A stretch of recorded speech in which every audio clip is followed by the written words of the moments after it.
Hey guys, exciting times in the life of my life. Something that has happened just before the this particular show, but we'll get into it later on. I like to discuss various things with you guys, but this is the preview for the decider, the 30-20I between South Africa and England. I'm excited because first game outplayed, second game, well, actually we outplayed ourselves in the first game.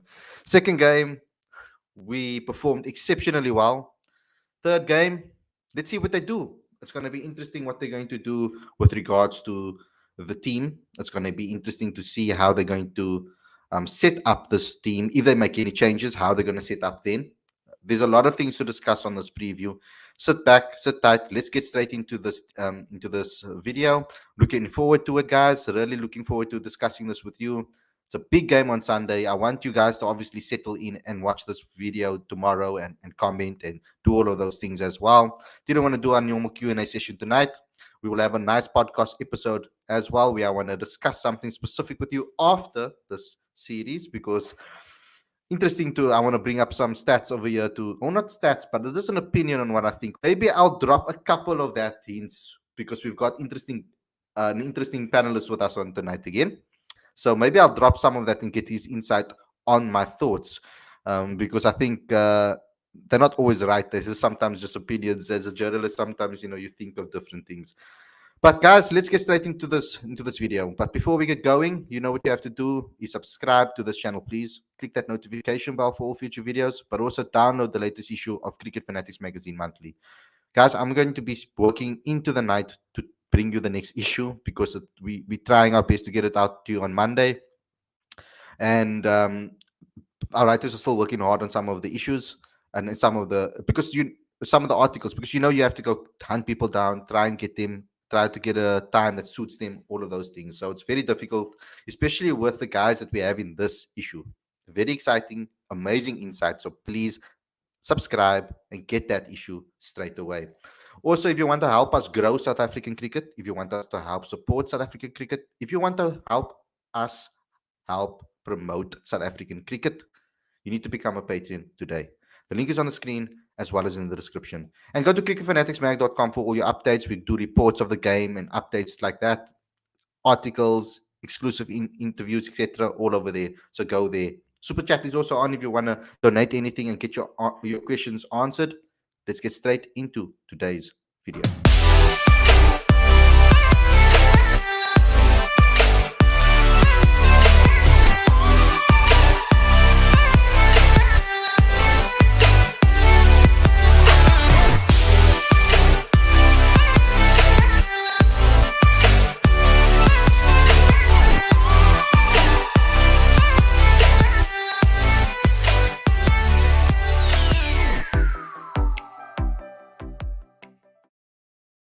Very good evening and welcome to Cricket Fanatics Magazine. This is your preview show. I'm your host, Khalid. This is the show where we talk about all the major things that's going to happen in the 30-20I between England and South Africa. Now, Ditya has joined us exactly at the right time so that I can tell you guys a little bit about my drama that happened right now. So basically, I ordered from Bolt today because there's a specific place that I like that I can only find on Bolt. I don't even know where they actually are and where I'm going to try and find them. But I ordered from them and I got all the regular notifications. I got the first notification, second notification, courier came to the place, got the notification about them picking up my order. And then I got an immediate notification to say delivered. Now that's strange because I don't think that the shop is next to my house because otherwise I would just go next door and buy it myself. So I got the immediate delivery notification and then I phoned the courier. I said, "Where's my food?" He's like, "No, the place told me that I needed to pay cash. And so they canceled the order." So I said, "But the money came off my account already. Where's the food? Like, what's happening?"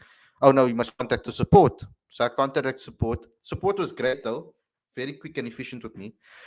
But they refunded me, but they put it in my Bolt wallet or Bolt balance account, whatever that is, right? And I was like, okay, cool. So I wanted to reorder from the same place and try again because I should be actually fuming at this point and say, "I don't want to use you again. Give the money back. I want it in my account." But Khalid, new Khalid, new me. I'm trying to be calmer. I'm trying to be like a different person. I've already said that the way I want to support the Proteas is going to be different. I'm not going to get angry before selections. I'm just going to support the guys on the field. So I wanted to be calm. So I replaced the order. Um, so they told me, yeah, they can track the order and then they can refund me. But I said, look here, let me this. I wanted this tonight. I'm gonna try it out. Let me just get it. So now I'm waiting for the next order to arrive. Hopefully the courier hasn't currently it hasn't been delivered yet. But I don't see the bike moving. So let's see what happens. But yeah, welcome to the show, guys. I'm sorry about my little rant at the beginning here. If you do get see me get up, then you know that my food has arrived. But let's get straight into this preview. There's a lot to discuss. I think first and foremost, we need to decide what we're going to be doing from a selection point of view. So let's get that out of the way first before I get into some of the nitty gritties of the future that I want to look at, because I wrote something down that I would like to read to both of you. And I think I'm going to rather take this opportunity when you guys are both here for me to ask your opinion on it. And then we can maybe do a show later on where we involve everybody and their opinions. But let's just start with selection. We were very poor in the first game. We actually lost the game ourselves. We lost that game. I don't think England beat us. I think we threw that game away because we started off extremely well with the ball. We were getting wickets at regular intervals. And then we allowed Johnny Best of 100 lives. And then after that, there was no way to recover from that after that. So what I want to see happen is perhaps maybe going, because we saw a completely different attitude in the second match. But there are some consistencies that dragged over from the first match. And I don't want to say this, but I have to. Andile Pechlokwayo's performance in the first match, second match continued almost identical apart from the wickets. In the first match, if they caught that deliveries, etc., and things didn't go down, right, and then I didn't drop catches, etc., might have been. But I don't want to work in mights and maybes. We can't work with mights and maybes in cricket. So we have to look at, because cricket's all about, in my eyes, about form and making sure that can keep consistency is the most difficult thing in cricket because you fail more than you succeed. So I completely get that. That's why you will see patterns where certain players will score, and Neo can tell us that. Neo can tell us this exactly. You'll see certain patterns where certain batters might score 3 on the trot and then go blank. Maybe someone scores every third game. Maybe someone has a pattern where they score every 2, every 3, and then maybe every 5 afterwards. So there's different types of patterns you see within scoring. So keeping consistency is important too. But for me, I really want us to win the series. And I don't want to take another gamble. So with regards to selection from my part, I maybe just want to see maybe Aiden Markram playing in that role. And I want to see what him and Tristan Stubbs can bring together as two people in the same team. I would like to see how that youngsters play off each other. So Klassen misses out for me, and maybe Andile for Pretorius. The big thing for me is it depends on the ground. Now, I don't mind whether Riley plays or Asif van der Dussen plays in this next match. So before I give my reasons for that, I just want to get your changes too around the board, and then I'll give you my reasons on why I believe that might be the case, dependable on what the ground is. So Neo, you can go first. Good evening to all the listeners at home. Good evening to everybody who's tuned in live and to anyone who will watch the video. So, evening Aditya, by the way. Trust that you're well. You're right when you said that it's cricket is a form game, and cricket is a game where I think stats they can be deceiving, but a lot of the time they don't lie. I just like to highlight something early doors, and it's going to seem as though I'm barking up the same tree again, but the last time I was here, I spoke about a bowler who specializes in the power play. In this series alone, these 2 games that we've played, we have not had a game where they were close. I think we beat England by far yesterday, and the game before that, they beat us by far. And if you look at the common trend, the bowling team, the team that won the game, took wickets up front in the power play. So when the game that we lost, I think we were 2 or 3 down in the power play. The game that England lost yesterday, they were, I think, 2 down as well, or something along those lines. That just highlights for me the importance of being effective and thinking wickets up front. I was happy to see KG and Lungi bowl up front yesterday, um, because, like I said, then it allows Kesh to boss the middle, which I think is what he's done yesterday really nicely.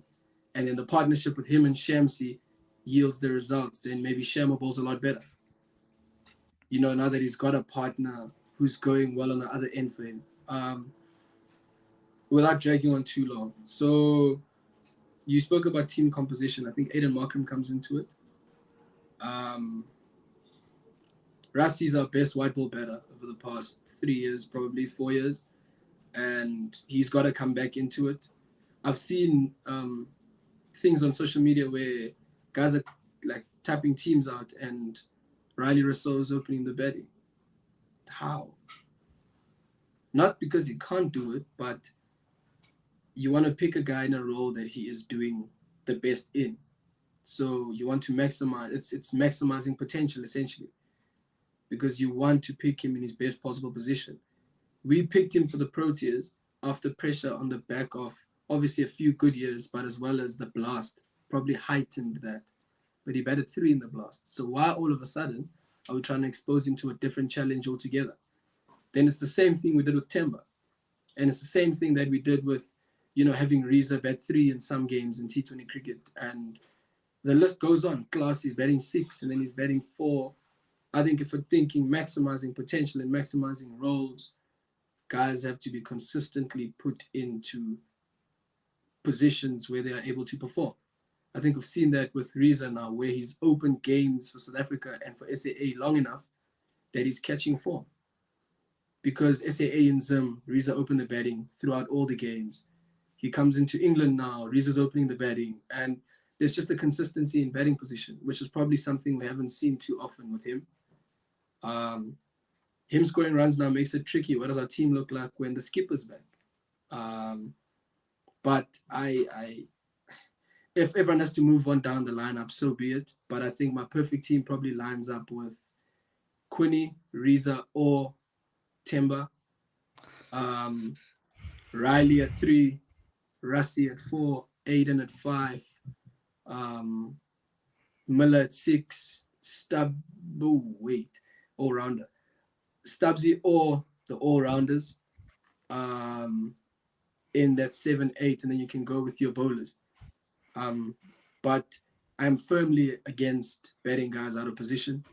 And I just think South Africa's in a beautiful position because it's the first time we've been in this place in a long time where we've got selection headaches and hard calls to make.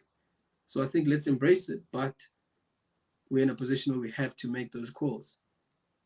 So I think that's just my thoughts on that and how I see it maybe playing out going into that third one. If we pick our best team, Pani or Dwayne as the all-rounder, and Aiden has to come into it. How do you keep Riley and Rassi in the same team?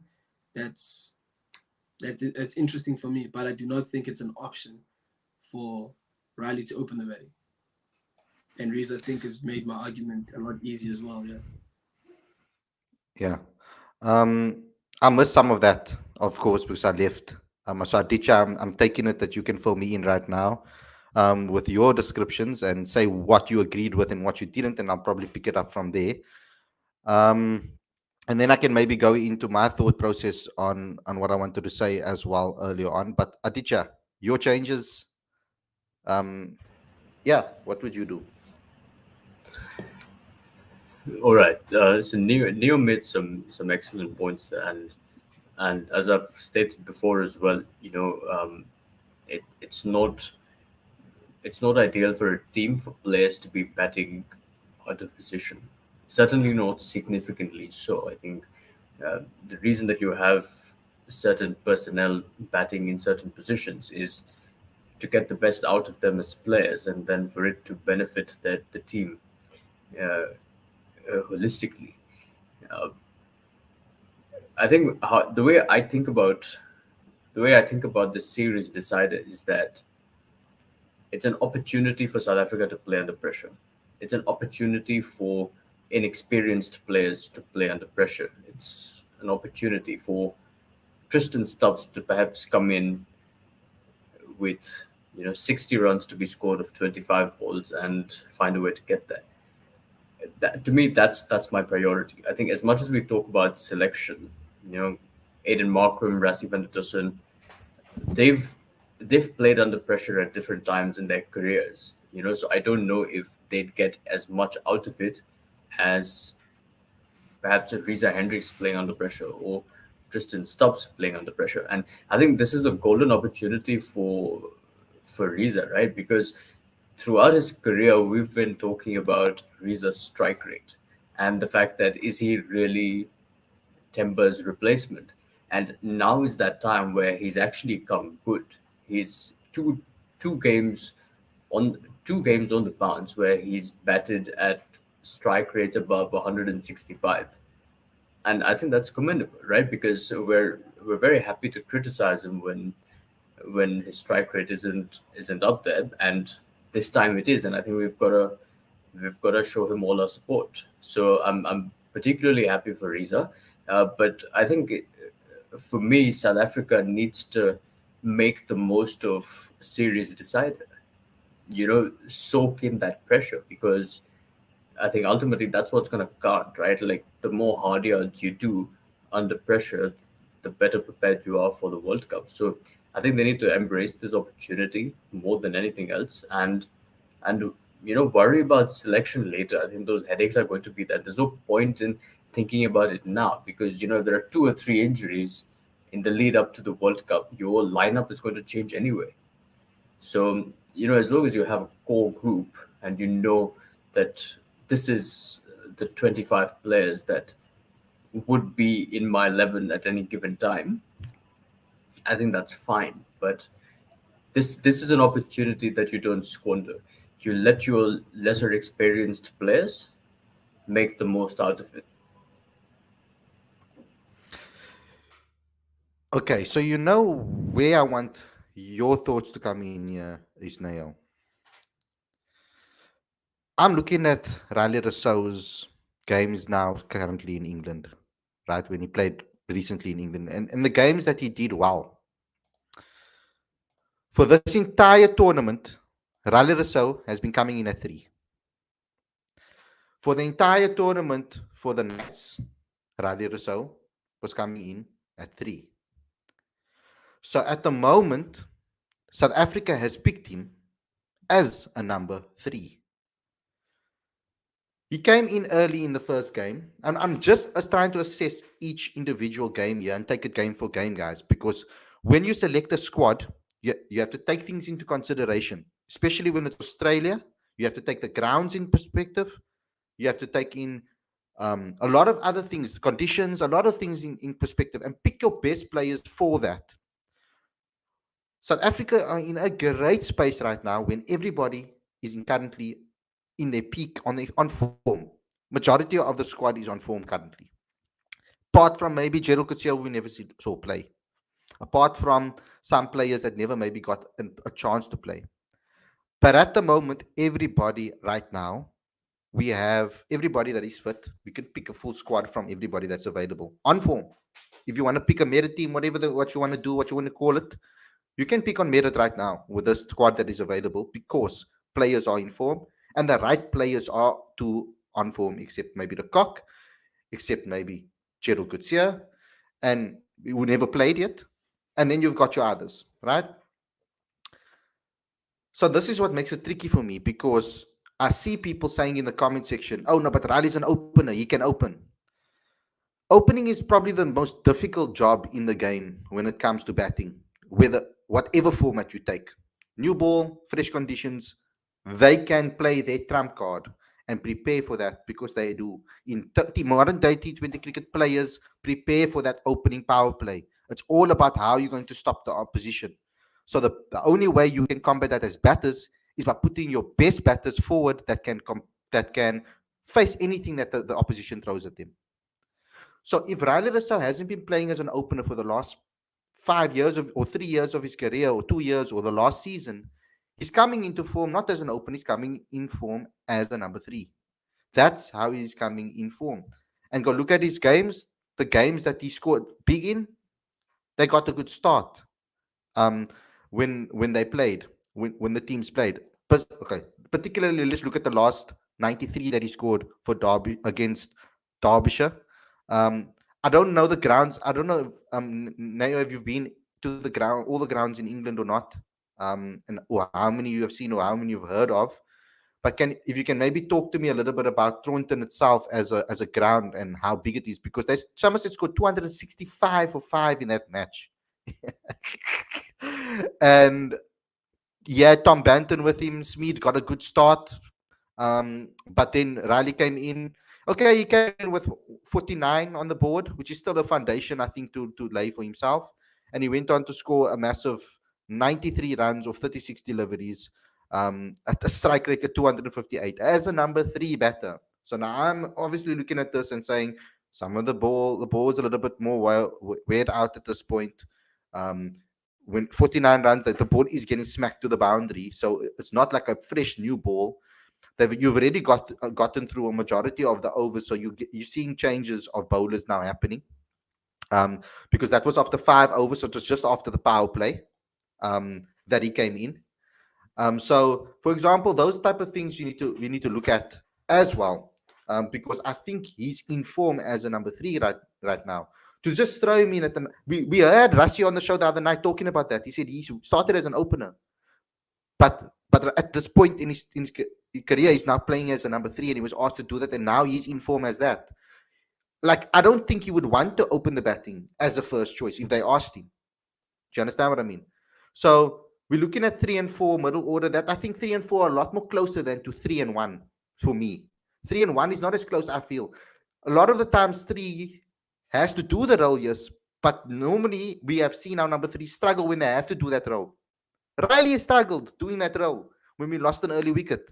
He came in and he looked shady, and I'm sure people were sitting on Twitter about to tweet something about Riley. I'm sure there were many people out there sitting there itching to tweet about Riley at that point because he looked shaky in that opening. And we mustn't forget that. He recovered from it beautifully, and we praise him for it, and he did an excellent job. It's 2 games he's played for South Africa, guys. 2 games.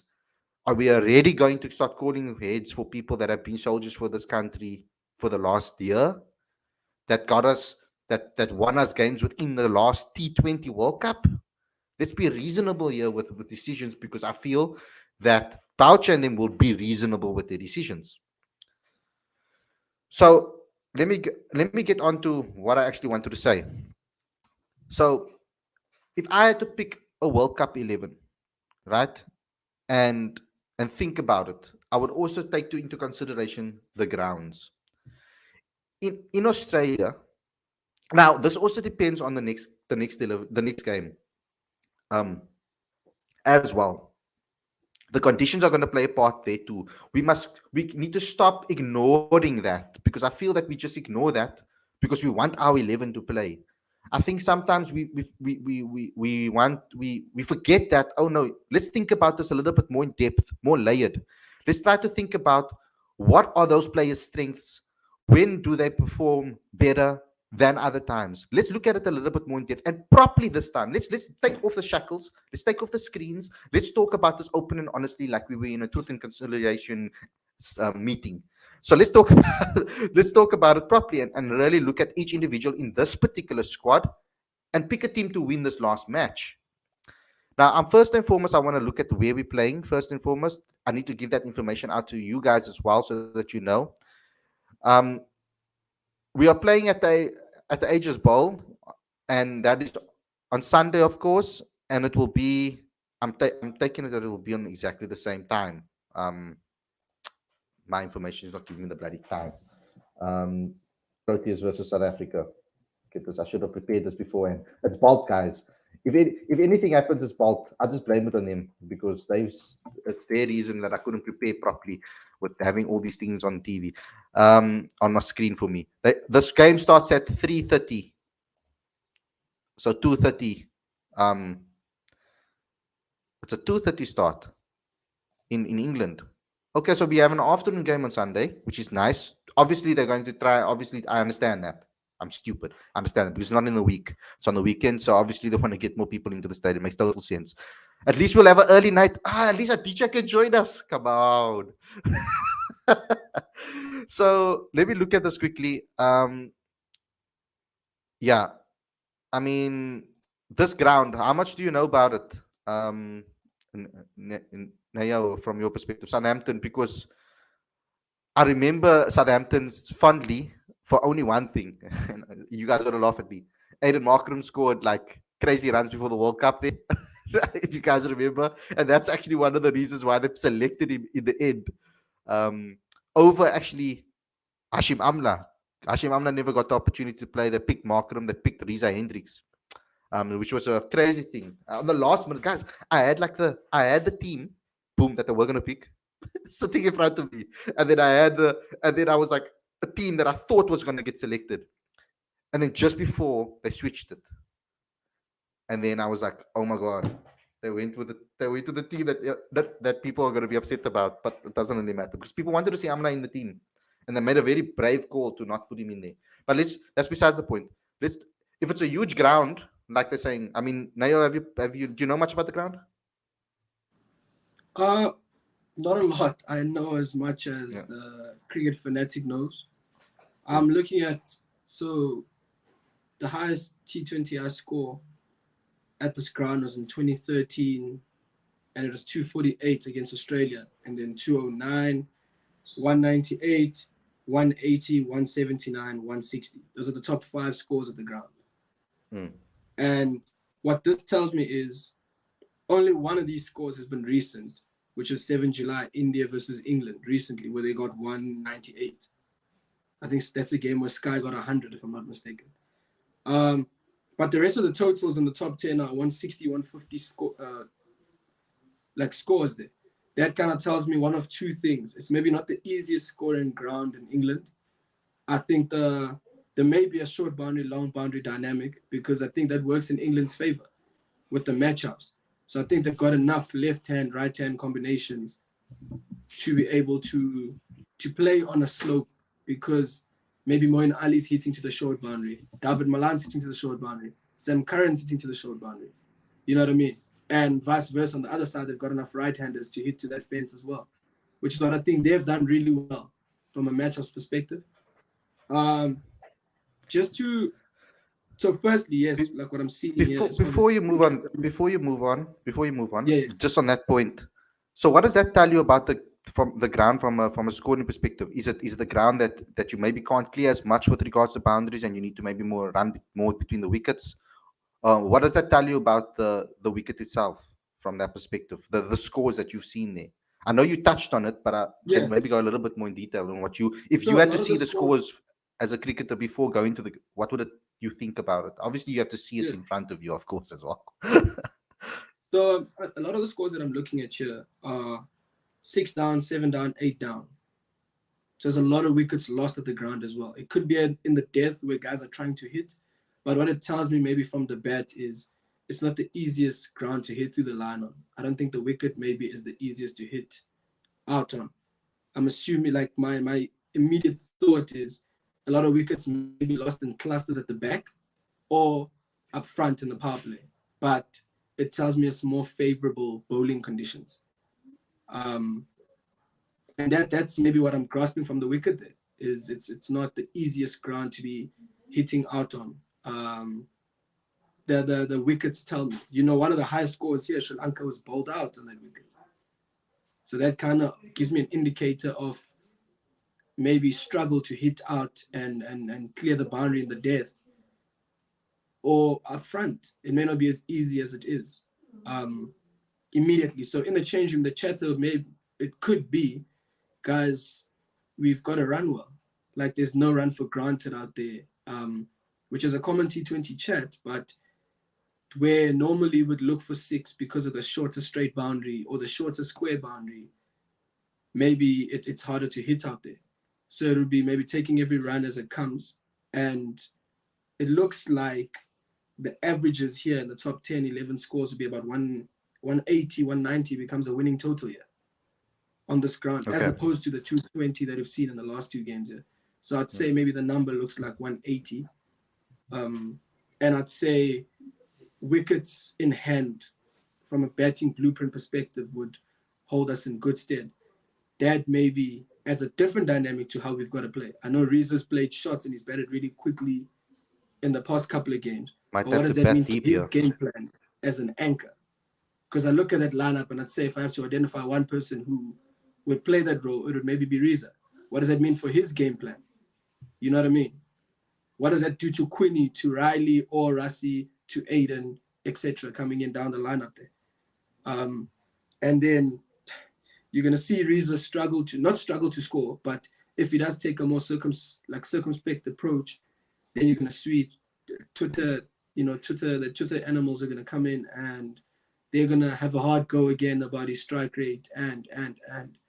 But the game is telling us, stats are telling us, the past is telling us that it's not the easiest ground to score on. So I think that'll be my quick observation looking at the numbers here. Yeah, that's just my thoughts on the wicket. Aditya, before I start on my rants again, do you want to add anything? I'm just thinking back to the 2019 World Cup encounter between India and South Africa, and I think for that matter, South Africa played its first three games in Southampton, if I'm not mistaken. I can't recall. And that's the reason why I was so upset as well, because they never played Aiden at his home ground. So what was crazy about that? Just before you move on, Aditya, because it's part of this particular discussion. I remember this clearly because I was supposed to go to this World Cup. So obviously, I'm doing my research. I'm in contact with the players. I'm really like doing, but Leo will know how irritating sometimes I can be. So like I'm like I'm with the I know I'm here. I'm going to this thing. I need to know everything about the team. I know the squads. Obviously, the whole thing beforehand, we promoted the squads. We were going to put out the squads beforehand. We wanted to be first. I tried to get my ducks in a row so we could be first with the announcements, all of that thing. So, like, I'm really thinking about how we're going to strategize going into this, how we're going to bet. I never thought that Aiden would have even gotten a sniff in this World Cup with the form that he was coming in with at before before he went to England, because he came to South Africa and then he was failing, and we were having the conversation. We were like, you know, Aiden's doing it in domestic, but he wasn't doing it internationally. And should we pick Riza? Should we pick Amla? Should we pick Aiden? We were having all of these discussions at that time. Aiden went to England and he played at Southampton, was his home ground, and he scored like on the trot, I think 300s or crazy numbers he was scoring. You know, he was playing aggressive cricket on those grounds, understood the grounds. So I was like, well, there's your answer then. Aiden didn't play in any of the games. And I was like, what's going on? And then we lost three on the bounce.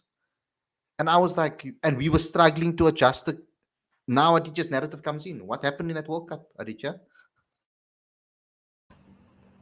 I thought South Africa won it. No, I'm just kidding. But it was hard. It was hard, right? Because among other things, it felt like they carried the baggage of those losses into that third game against India, and um, it is a tough ground to score. And this is where I want to reiterate what I sometimes say on the show, is that you're never always going to get belters where you can score 220, 230. Sometimes you're going to get wickets where the bar score is 150 or 155. And that's where I feel like, MS Dhoni's approach is so useful. It says that if your pass score is 155, try to get to 155. Anything else you get from there is a bonus. And that is something that we'd want to see from South Africa. Instead of going really hard and aiming for 190 but then not being able to score over 125, you want to be in a position where you can at least get to that bar score, and whatever else you get is a bonus. You see, I'm trying to also get into the heads of the selectors and why they're making the decisions they do. Now, some may think that Timba Bavuma has been selected because of the quota, whatever the case may be, right? And I don't use this word. I don't want to use this word on this channel, and I've said that I've banned it. But besides the point, People think that he's in the team for that reason. They are dismissing the fact that he played well domestically, but when other players need to come into the team, we use domestic stats to back ourselves to say that that person must play. So we can't use domestic stats when we choose to use it. And it's not like Temba hasn't done well for South Africa in T20s. Let me get you at that. Okay. So that's to get that out of the way.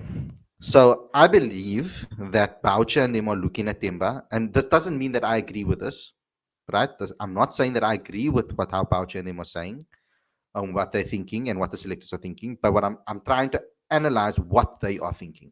Okay. So I think they have chosen Temba Bavuma as their opening partner for Quinton Cock, and they've decided this in a long time.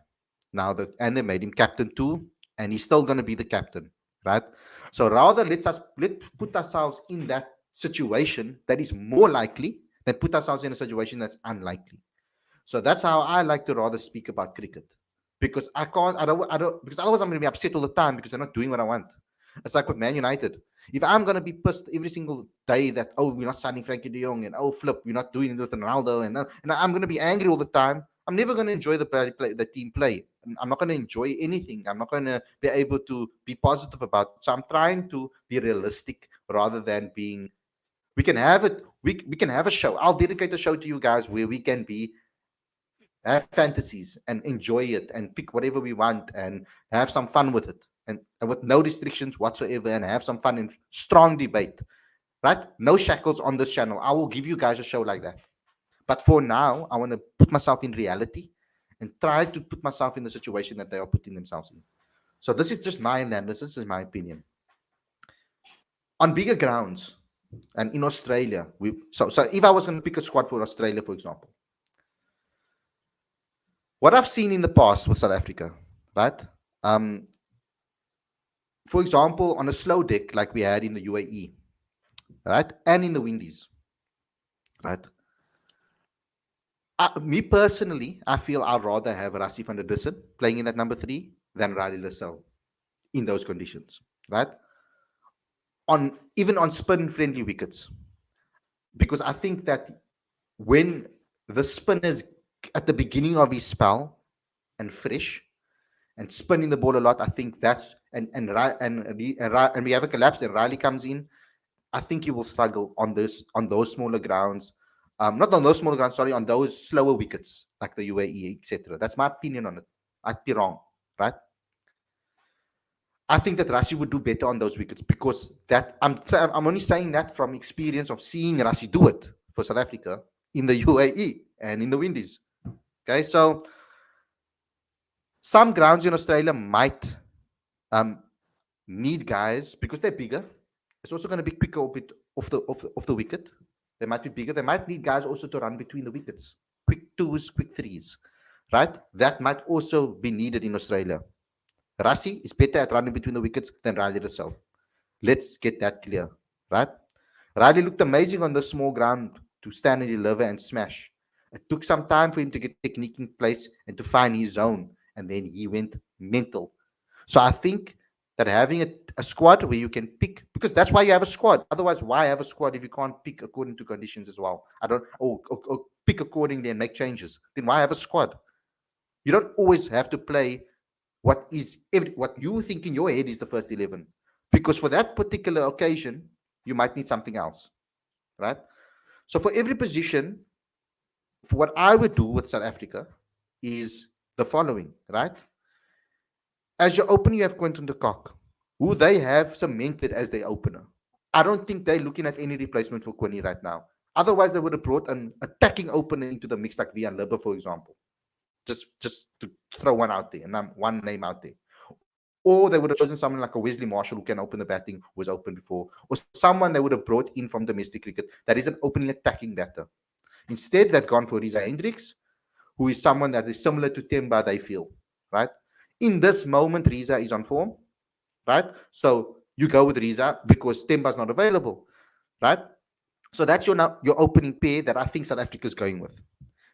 Then they brought Riley in, I feel, as a backup for the number 3 position, because he's batted number 3 for the last year, domestically for South Africa and in England when he went to go play.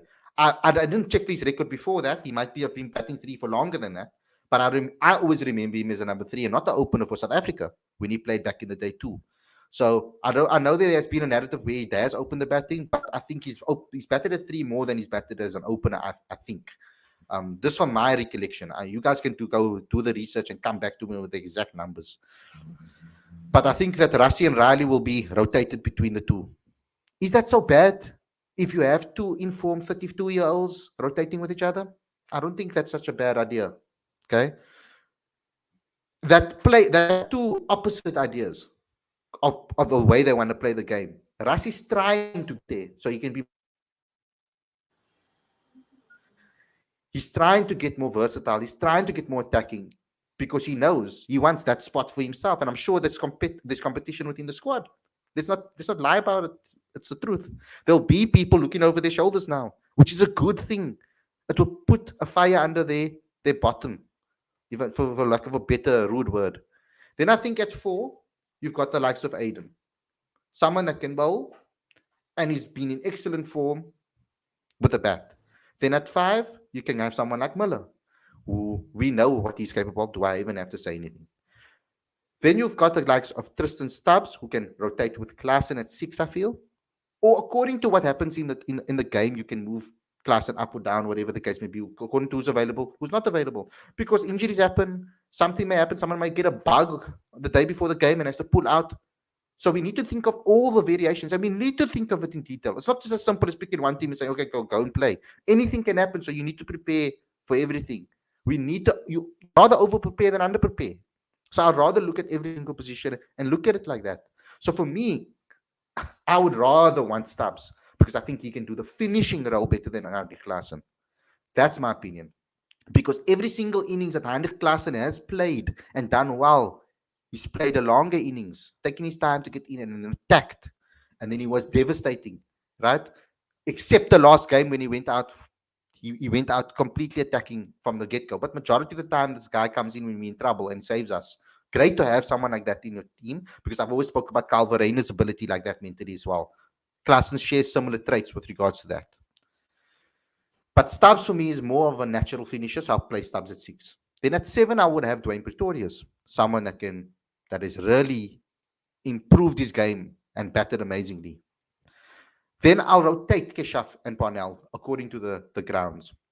Certain grounds may be great for a left-arm seamer that off those wickets in Australia coming in. I think if we're playing on a swinging ground, on a ground that's a little bit bigger, they would have maybe also tried Parnell. I think they were a bit scared of playing their faster bowlers because of the short boundaries. Because if you miss your line, you straight over. You're gone.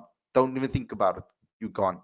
Look what happened to Andile. And he bowled slower. Imagine if you bowled quicker and the ball came into the bat in that slot. You're going to go flying. So I'll rotate, me personally, 8 will be with Keshav and Parnell. Then at 9, I rotate Kagiso and Andrich. Now, a lot of people might not like that. But for me, it's one or the other. If you're going to play dependable on whether you play 2 spinners, dependable on whether you play Parnell or not. Maybe even I'll throw Andrich Nokia in instead of Parnell. So there's a lot of variations that go there, but I'm going to put Kagiso and Andrich currently together because I feel Lungi is the best bowler, T20-wise, solidified. So that's why I haven't put a slash next to his name. And then Tabai Shamsi, you can maybe rotate also with Keshav, dependable. So that's also dependable. I've also put Keshav higher up also because he's 8. He does better, but he can hit a couple of balls. If he can get us a quick 12, 13, 14, maybe there, here and there, it might help us get over, take 200 to 220. He might be able to do it all like that. Then as my reserves, you need to have a reserves. Klaasen, Andile, and Bjorn right at the back end. So I haven't put Klaasen in the main team as a reserve, right? Because so they're going to have to make a decision if they're going to pick Stubbs or they're going to pick Klaasen. That might be the decision they make. Stubbs might even be a reserve perhaps, or they might drop one of the all-rounders. We don't know what they're going to do, but I think that's currently what I would do. I think I would be happy with a team like that. And I have to look at it like that because on certain grounds, we don't know because we haven't seen. So it's easy for us to say, you are talking a load of shit here, guys, because I believe that Riley Rousseau is going to be great running between the wickets. I believe that Riley Rousseau is going to be a great opening batter. From what I've seen so far, I'm not so sure. I think three is the best place for him, and rotation with Rassi is currently what's going to need to happen. Am Can I throw a I crazy, guys? Am I crazy? Nayo, can go I ahead. can I can I sorry about that, Kate. Can I throw a spanner in the works? So the last T20 that was played at the GS Bowl was was India versus England on the 7th of July 2022. And in that game, Seamers got a lot of wickets. Spinners economy rates, Chahal 8, Akshay Patel 11.5, Matthew Parkinson 13 or 14 Parky, and Moin Ali 11. So what that tells us is, and that's as recent as a month ago, less than a month ago, because 7th of July was recent. That tells us maybe going with two out-and-out spinners may not work. And if Aiden is in our best team, what does that do to team composition for Kesh and Shemo? Because, well, if the last game tells us Liam Livingston bowled an over as well, where he went for 15. So the economy rates of the seamers, of the spinners, are in double digits there. What does that do to our lineup for the game on Sunday? We were playing on the exact same wicket 3 and a bit weeks after that game there, where guys caught up with the spin. That tells us as well that up front, it's a lot harder to bat because wickets up front. Topley got 2 up front. Tamal Mills got a wicket up front. Jordan bowled, I'm assuming earlier because the spinners were going really highly. Bhuvaneshwar Kumar, okay, Bhuvi always gets wickets. But Bhuvi up front, Ashdeep Singh, Hardik Pandya got 4 in that game. And he bowled in the power play. He bowled 2 overs in the power play. So that kind of already tells us how the wicket plays. What are we going to do with regards to our lineup, taking that into account with the spin? Secondly, we talk about Riley batting 3. The best teams in the world at this current moment have wrist spinners in their side or spinners who go into left-handers. So you look at India, Jadeja, Akshay Patel. You look at England, they've got Adil Rashid, who's probably going to play every white ball game for them. Australia, Adam Zampa. Pakistan have gone Usman Khader a lot of the time. Sri Lanka, Hasaranga. So from a lineup matchups perspective, Riley's a left-hander. And even though those guys can bowl googlies, the matchup says we can have our right-handed batters hitting the off-spinners and our left-handed batters hitting the leg spinners. So if every side is going to pick a leg spinner, what does that mean for the left-right combinations?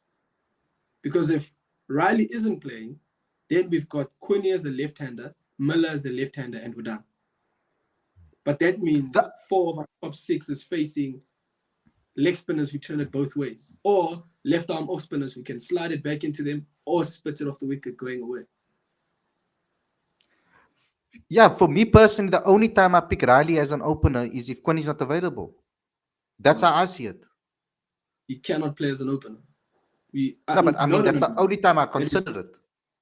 Sorry, that is. If Quinn is injured and we don't have an option, that's the only time I'd maybe consider it. I'm saying. So, I think 3 is perfect. I think 3 is perfect for him right now. I mean, if he came in yesterday there wasn't a lot on the board, but there wasn't something on the board. So he had an informed batter to work with as well. And he did struggle to get started. Listen, we can only talk about what we've seen. And if you guys are going to tell me that you guys all went to go watch Riley Rousseau play every single game in England, then please, then I can trust your opinion on that. But if you haven't, then we can't really talk about it.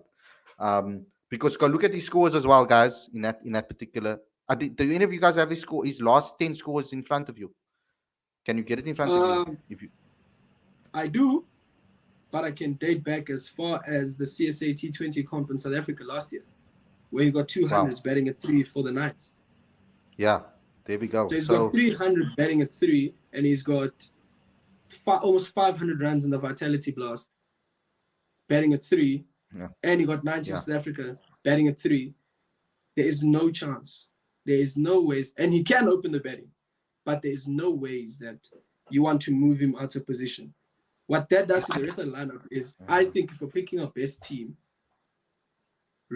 Riley and Rassie play together. It's going to be hard, yes, I agree. But I think if we're trying to win a World Cup, you put your best team forward at all times. And I think those two guys are probably the fulcrum of that. I mean, So if you can fit both, I don't yeah, mind. it goes Riley, Rassie, Aiden, probably 3, 4, Yeah. and 5. Like Miller I'm at sure 6. certain combinations will provide that too.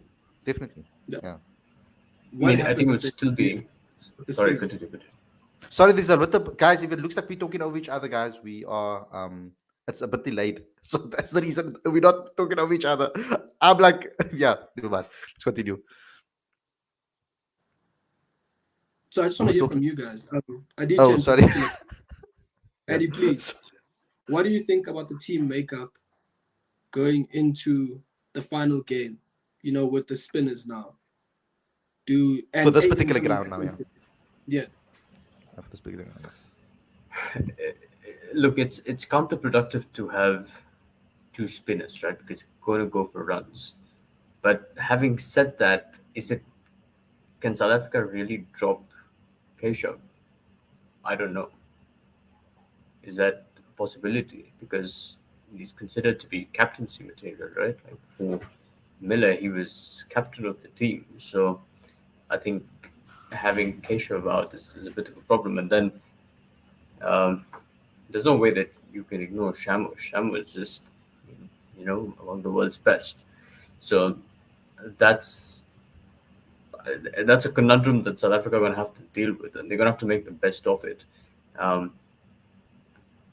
the challenge for me is just to contribute to the Riley Rousseau and Rassie van der Dussen debate. Is that it's is that I think when I look at the South African batting lineup in general, the one element that they probably need more of is power hitting, and Riley Rousseau can do that. Uh, but it becomes a bit funny, right? Because when Riley Rousseau was not in the mix, Khalid, you and I, we had conversations about the same power hitting element of the T20 game, and our view was that Quinton de Kock, the top David Miller, towards the end of the batting lineup, and Aiden Markman somewhere there in between, they have provided that aggression, right? Oh. And this batting order sort of allowed them to do that with it. Quinton opening, Aiden coming in at 4, and Miller at 5.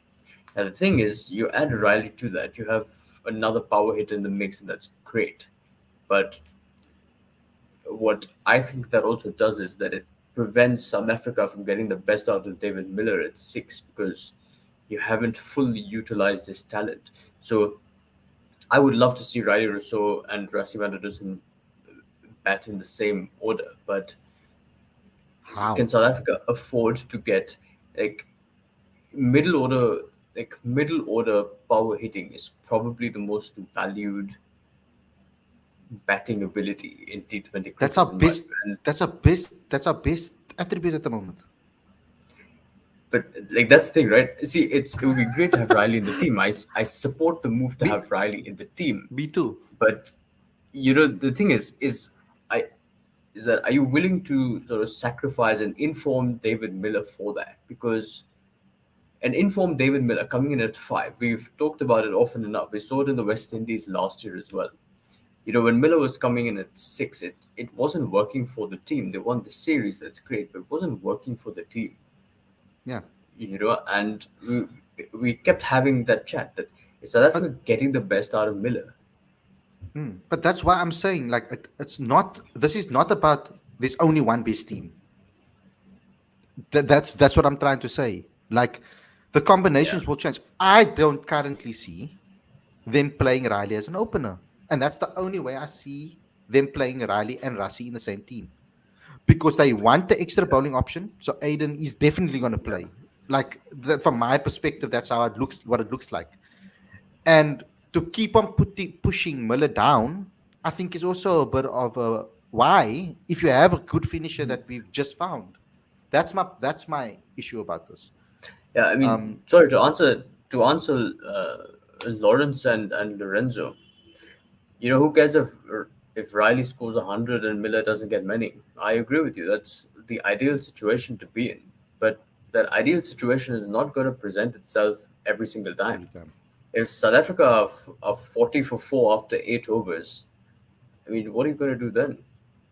So it's not about prioritizing Miller. It's just about having the right player at the right time. Because And having the right look, balance. let's yeah, and look again. Like I said, I totally support Riley Rousseau being in the team. Yeah. It's important for South Africa to be able to utilize this skill, but it's just that you look at the balance around these players, and Yeah. that's what causes some of the conundrum there, right?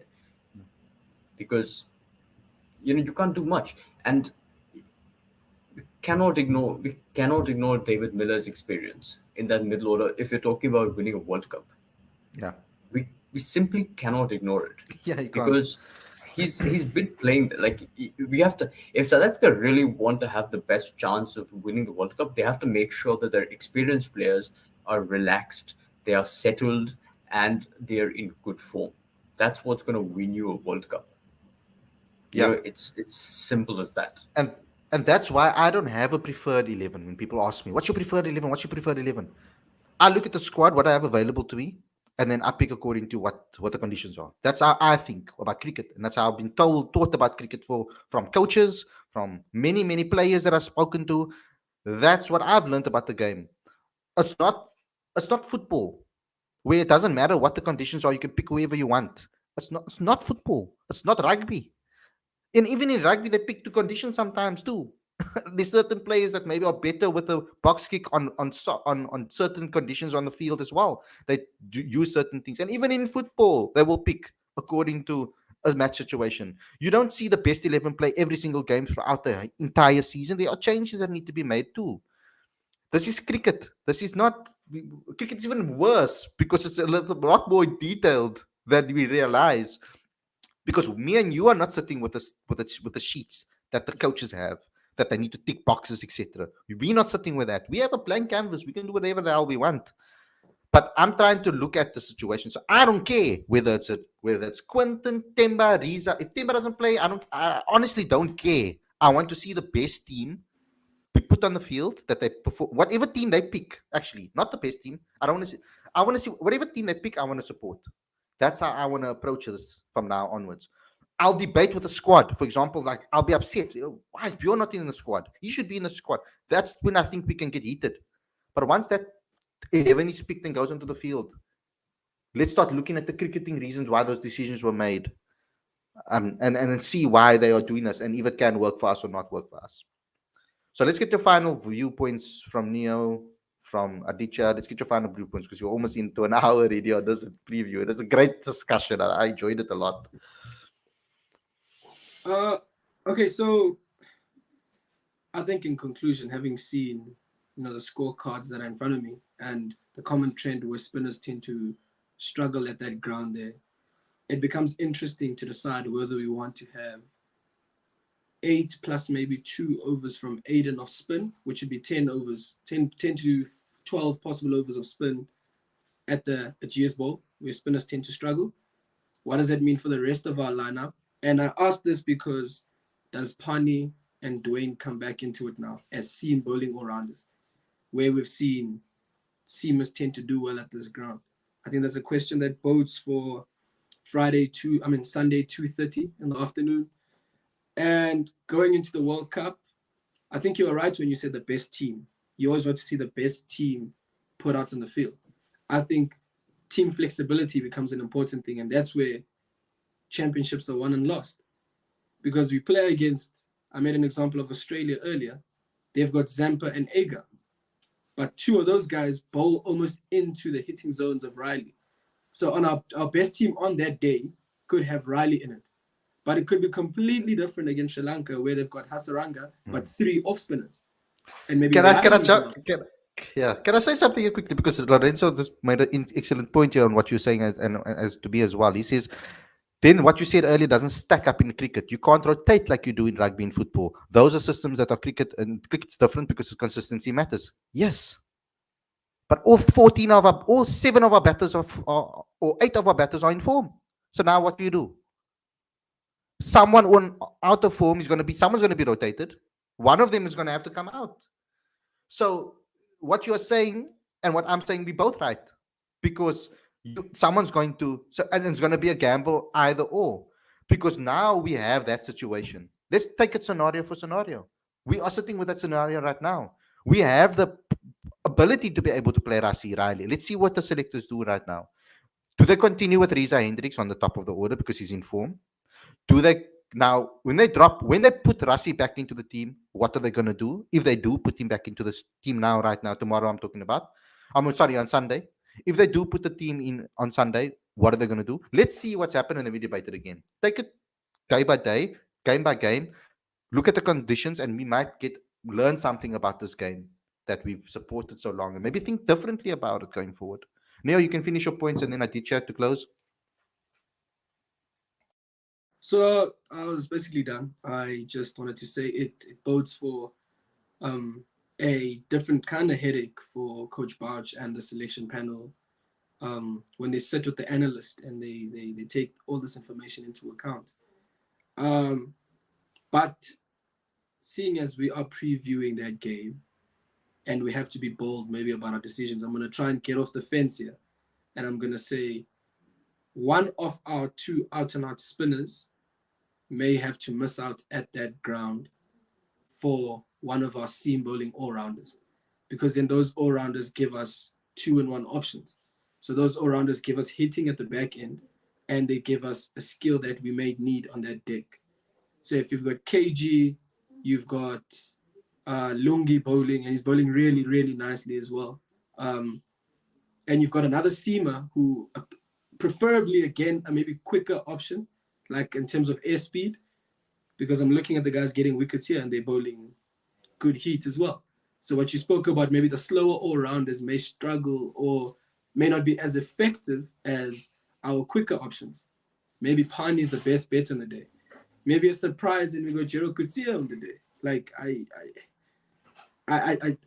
don't mind that, as long as we are putting the best team out on the day for the conditions and for the field and for the lineup that we're playing against. Tricky questions. There's a lot of questions to be asked. If Pani fits into that lineup, he gives us a left-handed hitting option at the back end. Then all of a sudden, maybe we're looking at a left-right to Chris Jordan. That may maybe upset the rhythm if we're batting, because he's been really good at the back end there with Yorker. That maybe may upset the rhythm there of their death bowlers going left and right. So there's a lot to consider, and I'm looking forward to seeing what they decide. But those are my thoughts for the preview over here. Yeah, Pick and by no means of the day. Yeah, and by no means I'm saying just drop in, select every single game. Of course not.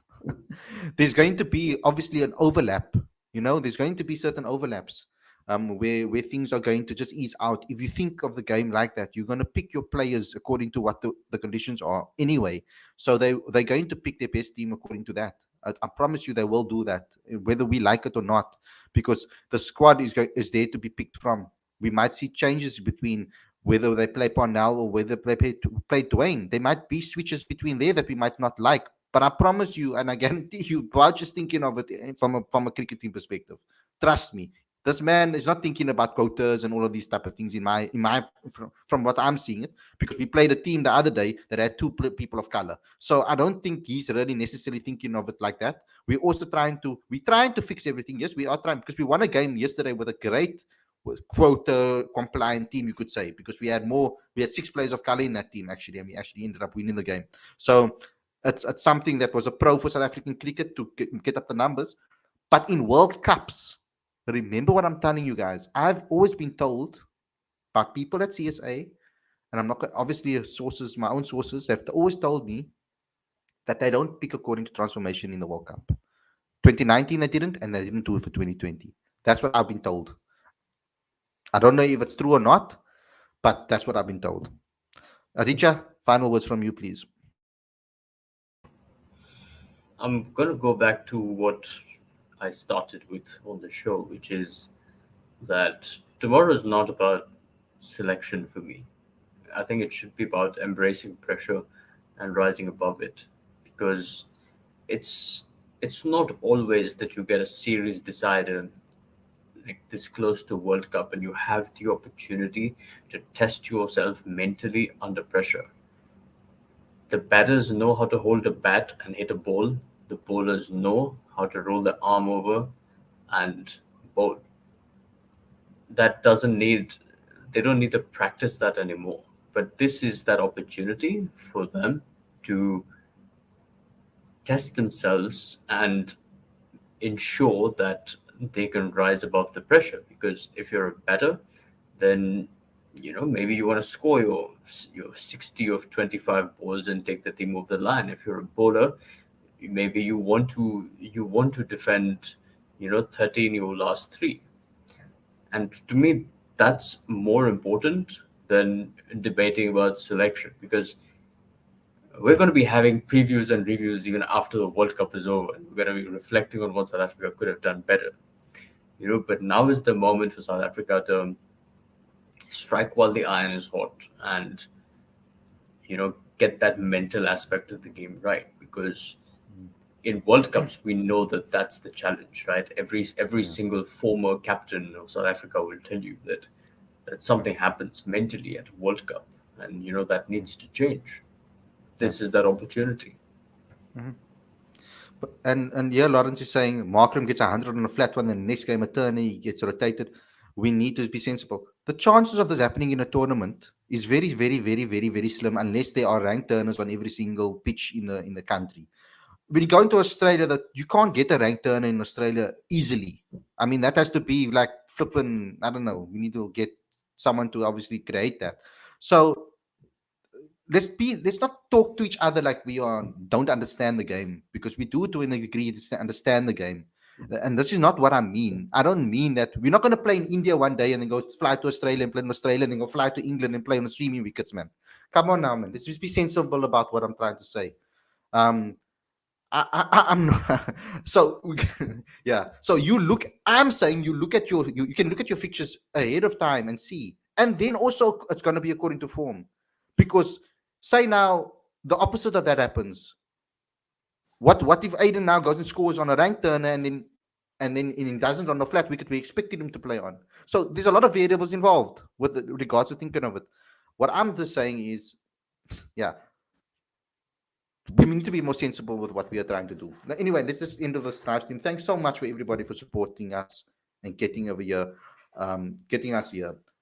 Wherever we are really doing great work here, guys. We are getting slowly but surely we were taking those steps up and getting better and better. So thanks a lot, guys, for all the support. Thanks a lot for tuning in. I hope you have an excellent game. I hope you have a great weekend, guys. I'm so busy. My cousin's getting married. I'm going to be busy tomorrow all day with that. Man United's playing two preseason games. One I'm going to watch at the wedding, and the other one I'm going to watch when on Sunday. I'm not at that wedding, guys. I'm on my phone watching United. It's a large wedding, guys. And United's playing in the afternoon. You've earned yourself some Wembley, bro. Go get it. Yeah. Yeah, but anyway, I know Lorenzo, you're saying we're overthinking. Um, don't coaches think like this now, though? These coaches that you've dealt with, don't they think about selections like this? Coaches that win trophies think, analyze, look at footage.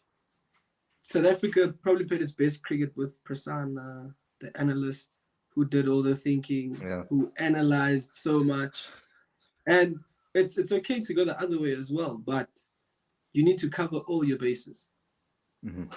If the wicket turns, I'm just making an example now, quickly before I wrap up. If the wicket turns, did Adam Markham not just play in the IPL, where he had a really good IPL on turning wickets, batting in the middle order against predominantly spin?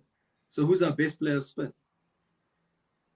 Then we've got to be more specific about our role definition in the side. Then we've got to start thinking along those lines. You know what I mean? To maximize the guy's potential against the threat we face. So Yeah, yes, I'm just trying to think. I'm just trying to, guys. I know I'm trying to make it exciting too, guys. Because imagine if I had a show. Imagine if I had a show, guys. When I was just like, Hey guys, welcome to Cricket Fanatics Magazine. This is our best 11. We're going to play this 11 guys, but and that's it. I mean, it would be really boring. So I tried to play devil's advocate. Yes, I'm emotional. I'm a little bit more excited and emotional today because I mean, I've had two terrible days of sleep with the games because I can't switch off after games when the games end of late. So I'm like up till 5 a.m. in the morning. I can't fall asleep. Alarms are going off around me over here today. I don't know what happened last night. So I'm like in a different space today and I'm a little bit more emotional today. Also, you guys, if you guys follow me on Twitter, you would have seen um, a couple of tweets that I put out that is doing the rounds, and it has been a little bit emotional draining reading all the comments because also reading some of them. I got to a point where I couldn't anymore. But yeah, we all love each other. And Lorenzo and Lawrence, I don't think you guys win for me. I like the opinions. I like you guys challenging us, guys. I want you guys to challenge me, challenge my thinking because I don't know this game, bro. I'm still learning. Still a student of this game. I know nothing about this game. I walk into every room with cricketing people and I tell them, look, you guys, I know nothing about this game. I'm here to learn. Because every time I sit with Shukri Conrad or Vincent Barnes, or I sit with Malibonga Maketa or with Enoch or with any of the guys that we speak to or with players that we speak to, I learn something new every single time. I've interviewed Rassi 3 or 4 times, and every time I pick out something different from him. Like it's crazy. And every year I think I'm sitting here and I'm like, oh, it's gonna be a boring interview. I've interviewed him like millions of times. It's gonna be like how many times have we had Nayo on the show? And every time he sits here, I've learned something different from the guy. So I think that's the environment, and I'm trying to create. Be a family, guys. Cricket Fanatics Magazine. Join the family. That's what we're here for. We want to build a community because with no one else is gonna have our back out there. I can promise you that, guys. And also why I'm emotional too is because I've had a lot of conversations recently. I'm talking to potential people that can get in business with us, for example, spoken to journalists, looked on, spoken to many people in the industry, and I'm trying to get a feel of what they think about fans. And currently, guys, we don't have a reputation. Our reputation is very poor at the moment. Not cricket fanatics as a community. Actually, I've been getting great feedback from people about our community, Cricket Fanatics Magazine's community, and not just me. I'm talking and Aditya and all the guys that are doing things for us. I'm talking about you guys in the live chat. I've been getting good responses about the live chat and the community and the comment sections and etc. And that's because of you guys. So we're trying to build a healthy environment where we can all learn from each other because this game, like Mr. October always told me, cricket is the game that teaches you life lessons. It takes you on those roads, and he must have told Nayo that many of times too. Cricket is a game that teaches you life lessons, and you constantly, every time you think you know the game, cricket gets you. There's no perfect cricketer in the history of cricket. Even the person with the best average of all time couldn't get 100%. So we are in a realm. Cricket is a crazy, fantastic game. And guys, boys, specifically men, guys, if we can get more women to watch this game, bro, this game is going to expand even more because of the way they think about the game. Um, we need to find ways to do that as well because every time I sit, for example, I've learned so much more about the basics of cricket. Like, I'm talking about the in a simplicity manner. Like I've learned more from women coaches and players than I've learned from men with regards to the simplicity of the game because they see the game differently. They've had to play the game with a passion rather than for other reasons as well. Because for a large portion of time, our women cricketers have been playing and self-sufficient. They have to pay for their own drinks, unless the union does have some money to be able to give them some, but certain unions don't have the money to do so. But they have to pay for their own things. Anyway, guys, thanks a lot for tuning in. I hope you guys enjoyed this episode. Become part of the Patreon account. So important. That's how you join the family and take your family status a little bit up a notch. So go ahead and go become a Patreon today. Links on the screen in the description. Download the latest issue of the magazine coming out soon with that. And go to cricketfanaticsmag.com for all updates. Nayo, thank you. Aditya, thank you a lot. We'll see you guys again on Sunday evening, guys, for a podcast show / review show of everything. Thank you for the amazing entertainment and support in the live chat. See you guys. Enjoy your weekend. Have a great evening. Peace out.